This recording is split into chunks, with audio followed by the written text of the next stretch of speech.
Welcome back, everyone. 44 past the hour. We are giving you some of the first looks at tapes of Osama bin Laden, part of which show the treasure trove of information seized from the compound in Abbottabad, Pakistan, during the raid that killed Osama bin Laden some 5-6 days ago now. But we're showing you the different videos. The one, I believe, on the bottom right with that blue background, that was one that was meant for the American people. The audio has been taken away from these videos. So as in the words of intelligence officials who conducted the briefing some hour and 45 minutes ago, to not allow for his propaganda to be further spread throughout the world. But we are seeing evidence of Osama bin Laden practicing as he wants to give information and practice what he would be putting out there in those video messages. That's represented in those top two pictures there of the quad.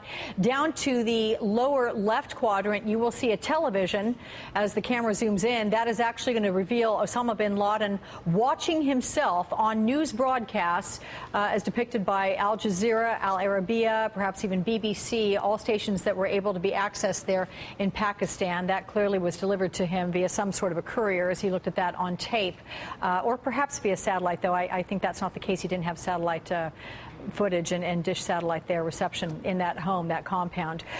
We're going to talk right now with NBC's Jim Lukashevsky, who was down there in the Pentagon briefing that started at noon Eastern Time about an hour and 45 minutes ago. Mick, your takeaway from all of this today? Well, first of all, Alex, I think that video of Osama bin Laden watching television is probably going to get the most attention. And I agree with Michael Isikoff that releasing that particular video is obviously an attempt by the U.S. officials to further denigrate his reputation and standing among others, not only in al-Qaeda, but certainly Muslims around the world. I mean, if you look at that, he looks like anybody's grandfather. Gray beard, stocking cap, huddled up against the cold under the blanket. Obviously, that facility didn't have central heat.